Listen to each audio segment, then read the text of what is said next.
The story begins not in the deserts of Los Alamos, but in the shadowed corridors of Europe, where the storm clouds of World War II were gathering. It was 1938, and in Berlin, German chemist Otto Hahn and Fritz Strassmann made a discovery that sent shockwaves through the scientific community: nuclear fission. By bombarding uranium atoms with neutrons, they split the nucleus, releasing an unimaginable burst of energy. Word of this breakthrough reached the ears of Leo Szilard, a Hungarian-born physicist living in exile in London.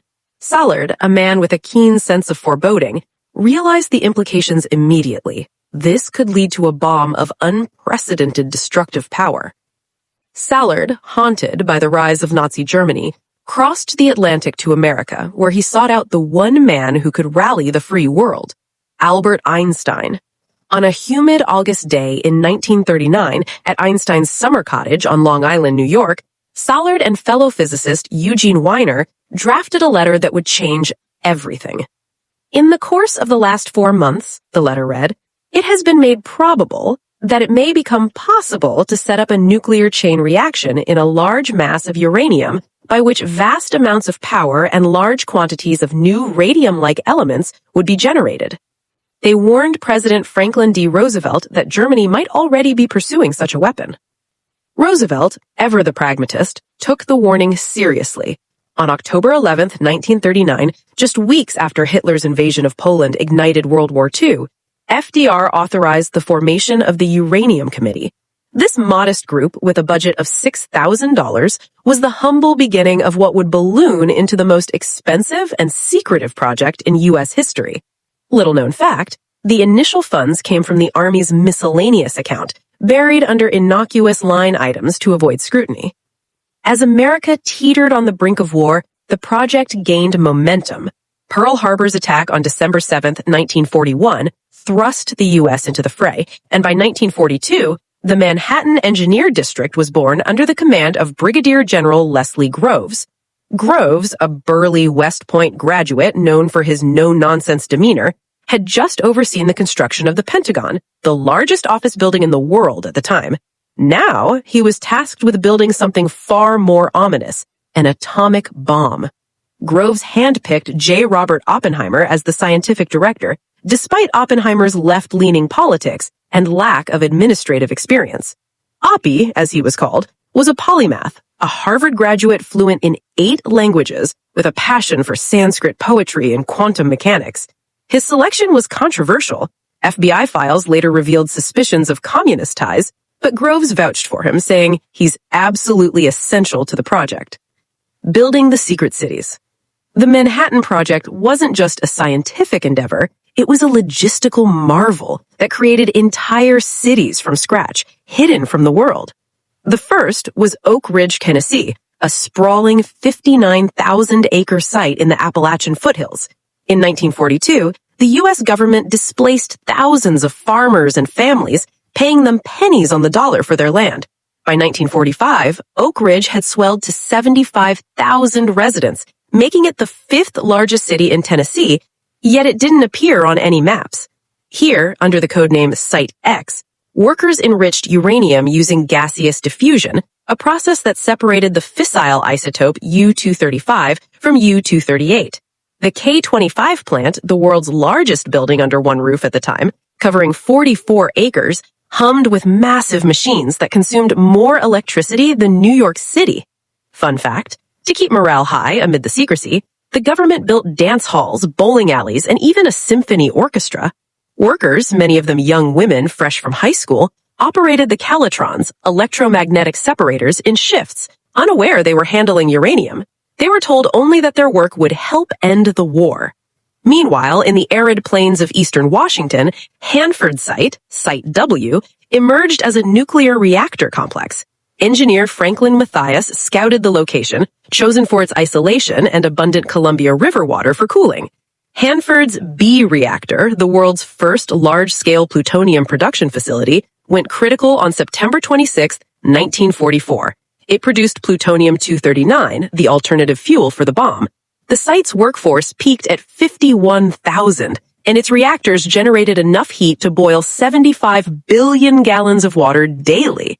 Tragically, the haste led to environmental disasters. Radioactive waste leaked into the soil, contaminating the region for decades, a dark legacy that persists today. But the heart of the project beat in Los Alamos, New Mexico, Site Y.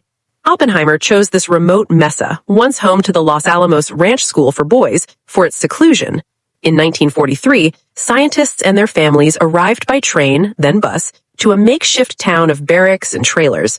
Security was paramount. Mail was censored, phone calls monitored, and residents used P.O. Box 1663 as their address. The lab's theoretical division, led by Hans Bethe, tackled the physics of implosion, while chemists like Glenn Seaberg purified plutonium. Life in Los Alamos was a bizarre mix of genius and grit. Nobel laureates like Enrico Fermi and Niels Bohr, who went by the alias Nicholas Baker for security, rubbed shoulders with machinists. Children played in the shadow of the gadget, the code name for the bomb. Oppenheimer, chain-smoking and pacing, quoted the Bhagavad Gita, "I am become death, the destroyer of worlds." Ethical debates raged in secret seminars. Should they build it? Could they stop Hitler without it? The race against time. As the Allies pushed back Axis forces, intelligence revealed the Nazis' atomic program was faltering. Operation Alsos, a U.S. mission to capture German scientists, confirmed in 1944 that Hitler had no bomb. But Japan remained a fierce adversary, with kamikaze attacks and brutal island campaigns claiming thousands of American lives. FDR's death in April 1945 thrust Harry Truman into the presidency, and he learned of the project only then. The project's cost soared to $2 billion, about $30 billion today, employing 130,000 people across 30 sites. Key breakthroughs came thick and fast. In Chicago, on December 2, 1942, Fermi's team achieved the first controlled nuclear chain reaction under the University of Chicago's football stands, a squash court turned reactor. The Italian navigator has landed in the new world, Fermi cabled Washington. Plutonium production hit snags. Its spontaneous fission rate required a new design. Enter the implosion method. Conventional explosives compressed a plutonium core to critical mass. Seth Nettermeyer's idea, refined by George Kistiowski's shaped charges, was tested in mock-ups. Meanwhile, uranium enrichment at Oak Ridge yielded just 141 pounds of U-235 by mid-1945, enough for one bomb. Espionage added intrigue. Soviet spies infiltrated the project. Klaus Fuchs, a German-born physicist at Los Alamos, passed designs to Moscow, accelerating the Cold War arms race.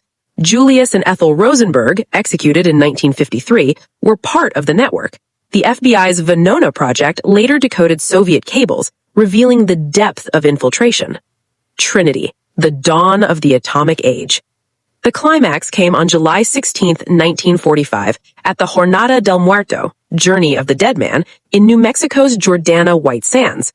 The Trinity Test site, 210 miles from Los Alamos, hosted the Gadget, a 5-ton plutonium device hoisted atop a 100-foot tower. As thunder cracked overhead, Oppenheimer and his team huddled in bunkers 10 miles away. At 5:29 a.m., the detonation unleashed a flash brighter than the sun, vaporizing the tower and turning sand to glass, now called trinitite. The mushroom cloud rose to 7.5 miles, and the shockwave shattered windows 120 miles away. The yield? 21 kilotons of TNT, equivalent to 15,000 tons of explosives. Witnesses were awestruck. General Thomas Farrell called it the end of the world. Oppenheimer recalled the Gita verse, his face ashen.